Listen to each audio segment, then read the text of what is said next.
मैं तो एक बेहतर एड्रेस पे रहता हूँ। तो ऐसी चीज़ें भी मन पे आनी, ये भी हमारी एक स्पिरिचुअल बीइंग्स होने का प्रमाण नहीं दे रहा, क्योंकि ये तो संसार में जहाँ आए हैं, अगर सभी ने जन्म लिया है या कहीं भी कोई कार्य करके सफलता मिली है,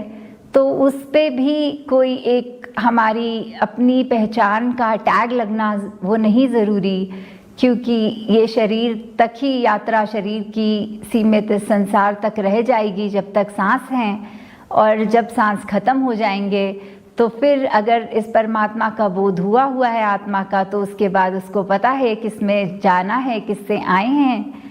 तो फिर ये शरीर की बातें भी ये कुछ साल जब तक की ज़िंदगी है वहीं तक सीमित है, तो वहाँ पे भी हमने अपने आप को इतना नैरो नहीं कर लेना कि हम इसी में उलझ के इतनी दीवारों के बीच खुद ही अटक जाएं।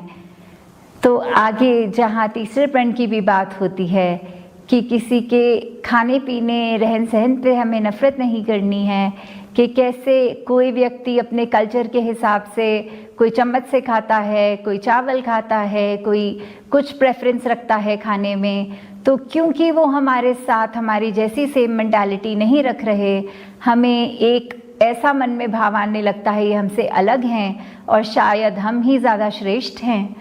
तो बात ये नहीं कि ऐसा सच में है, पर ये हमारे अंदर खुद ही धारणाएं हमने बनाई हुई हैं। सब एक हैं, एक ही परमात्मा की अंश हैं, तो कोई किसी का कुछ प्रेफरेंस है तो उसको उस वजह से भी हम एक बात स्पिरिचुअलिटी से अपने आप को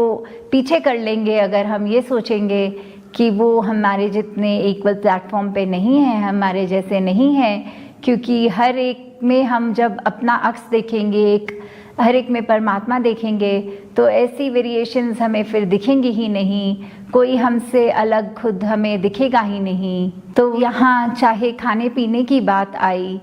तो अवतार वाणी में तो ये भी लिखा है कि खाना पीना तन दिखाते रूह दा कोई संबंध नहीं, कि हम सिर्फ जी रहे हैं तो ये खान पान चल रहा है, तो वो सिर्फ एक साधन ही है। और पहले जहाँ जाति की बात आई तो ये क्या है, हमारी असल मानव जाति तो मानवता ही है। तो जब हम ऐसे फैक्टर्स के ऊपर अपने आप को बेस करेंगे, हम अपने रूट से कनेक्टेड रहेंगे, तो फिर ये मटीरियलिस्टिक ये माया हमको उलझा भी नहीं सकती, क्योंकि अंदर हमारे इतनी क्लैरिटी खुद के होती है कि फिर जो इंसान अगर जानता है कोई क्या रास्ता है, फिर अगर कोई गलत रास्ता भी बताता है तो हम गलत रास्ते नहीं जाते, क्योंकि अंदर हमें पता है कि सही चीज़ क्या है।